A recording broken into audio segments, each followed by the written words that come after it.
AVP 24 news पर वक्त हो गया है फास्ट से भी फास्ट खबरों का।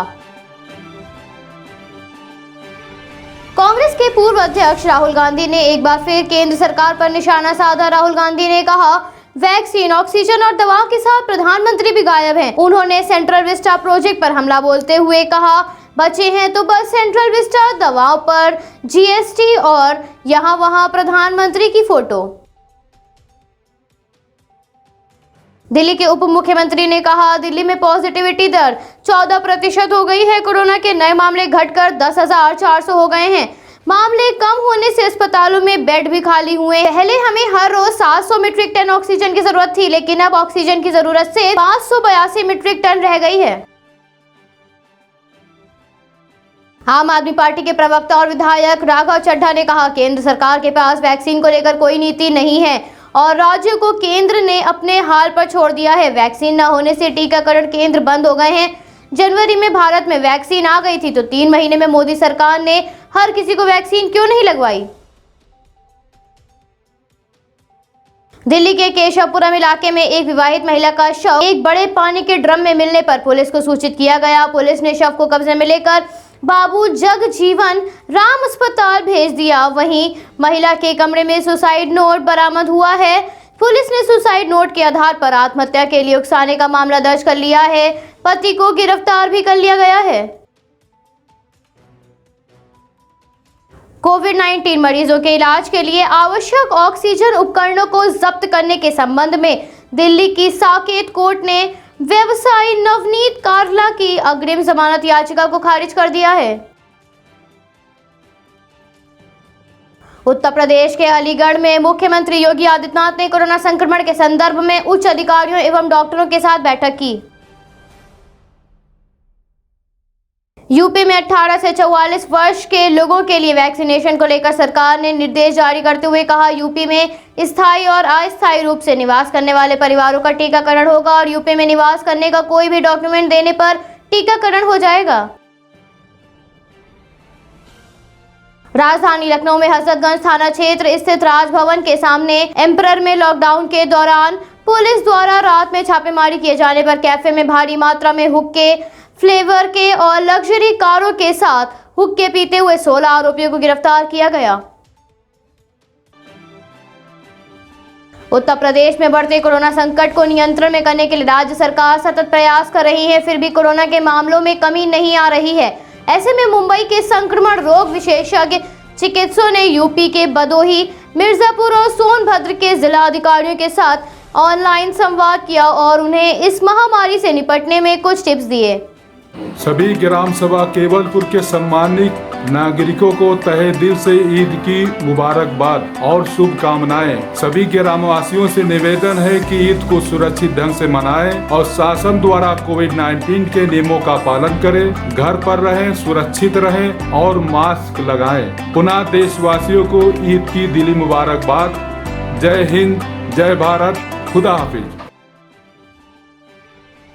लखनऊ में थाना क्षेत्र के कंचन मार्केट के बाहर आदेश मिलने के बाद शराब की दुकानों पर पीने वालों की काफी मात्रा में भीड़ उमड़ रही थी। दुकान के बाहर ना तो कोई आदेशों का पालन हुआ, ना ही सोशल डिस्टेंसिंग के नियमों का पालन किया गया। लोग देसी शराब खरीदने के तुरंत बाद ही बाहर शराब पीते हुए नजर आए। माहोब में आए दिन विवादों में घिरे रहने वाले दरोगा अवधेश सगेर की बजरंग दल के कार्यकर्ताओं द्वारा जमकर पिटाई की गई बताया जा रहा है। लॉकडाउन के दौरान आम जनता को यह दरोगा बेरहमी से पीटा करता था। कुछ दिन पहले नशे में धुत एक युवक को लॉकडाउन की नसीहत देकर दरोगा ने उसकी जमकर पिटाई की, लेकिन आज बजरंग दल के कार्यकर्ताओं ने नशे में धुत दरोगा की जमकर क्लास लगाई। हरियाणा के गृह मंत्री अनिल विज का कहना है, कोरोना के खिलाफ जो सबसे बड़ा सुरक्षा कवच है वो है सभी को वैक्सीन देना। सभी को वैक्सीन मिल जाए, इसके लिए हम लोग ग्लोबल टेंडर जारी करने जा रहे हैं। Housing.com की ओर से जुड़ाए गए आंकड़ों के अनुसार खुलासा होने पर पता चला कि कोरोना के कोहराम के बीच स्वास्थ्य सुविधाओं के लिहाज से देश के 8 बड़े शहरों में पुणे बेहतरीन और दिल्ली NCR बदतर है। एनसीपी नेता नवाब मलिक का कहना है कि हमें जानकारी मिली है कि मॉडर्ना कंपनी का टीका भारत में आ रहा है और लोगों को लग रहा है ये कैसे आ रहा है और कैसे लग रहा है, इसका जवाब केंद्र सरकार को देना पड़ेगा। मध्य प्रदेश के मुख्यमंत्री शिवराज सिंह चौहान ने कहा, ऐसे बच्चे जिनके परिवार से पिता का साया उठ गया है या कोई कमाने वाला नहीं बचा, ऐसे परिवारों को 5,000 रुपए प्रति माह पेंशन दी जाएगी। महाराष्ट्र पुणे में ऑटो चालकों ने एक समूह में ऑटो को कोरोना मरीज के लिए एम्बुलेंस में बदल दिया है। इसका नेतृत्व कर रहे डॉक्टर केशव क्षीरसागर ने कहा, बेड मिलने में देर होती है तो मरीज की जान भी चली जाती है। हमने ऑटो रिक्शा में ऑक्सीजन सिलेंडर लगाया है, हमारे पास 100 रिक्शे हैं।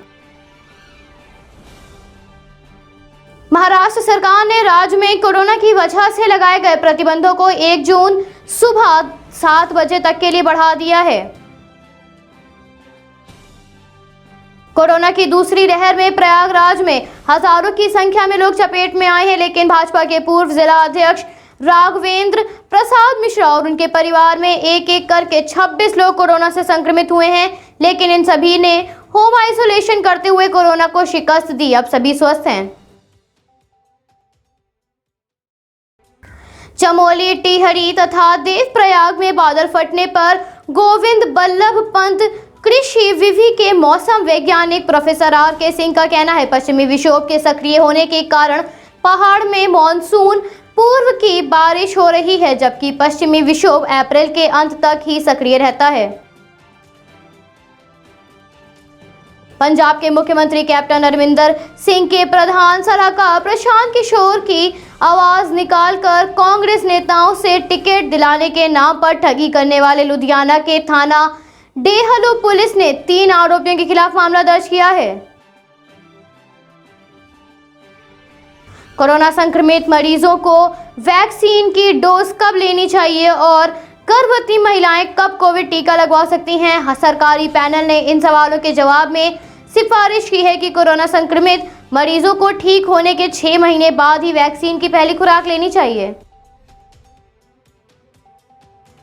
केरल के कोट्टयम में भारी बारिश हुई। राज्य में अगले 2 दिनों तक भारी बारिश का अनुमान है। कुछ जिलों में येलो अलर्ट जारी किया गया है। जर्मनी, ग्रीस और फिनलैंड द्वारा दी गई चिकित्सीय सहायता लेकर जर्मनी से एक विमान दिल्ली हवाई अड्डे पहुंचा। भारत में मिला कोरोना वायरस का स्वरूप पूरे विश्व के लिए परेशानी का सबब बन सकता है। पिछले साल सबसे पहले भारत में पहचाने गए कोरोना वायरस के B.1.617 स्वरूप को चिंताजनक घोषित करते हुए WHO ने कहा, वायरस का ये बेहद घातक संस्करण अब तक दुनिया के 44 देशों तक पहुंच चुका है। देश के दूसरे राज्यों की तरह ही कोरोना महामारी के बीच हरियाणा में ब्लैक फंगल का जाल फैलने लगा है। अब ऐसे मरीजों की संख्या बढ़ रही है जिन्हें शुगर है और उन पर ब्लैक फंगल ने हमला बोल दिया है। PGI रोहतक के बाद अब करनाल स्थित कल्पना चावला राजकीय मेडिकल कॉलेज में भी ऐसे 2 मरीजों को दाखिल किया गया है। Bureau report, AVP 24 news Lucknow. AVP 24 news परिवार की तरफ से सभी देशवासियों को ईद की तहे दिल से मुबारकबाद। ईद को सुरक्षित तरीके से मनाएं, गले न मिले, मास्क लगाएं, 2 गज की दूरी बनाए रखें, सुरक्षित रहें, घर पर रहें, अपना और अपने परिवार का ख्याल रखें, त्योहार को सादगी और सुरक्षा के साथ मनाएं और हाँ, कोरोना नियमों का पालन करें।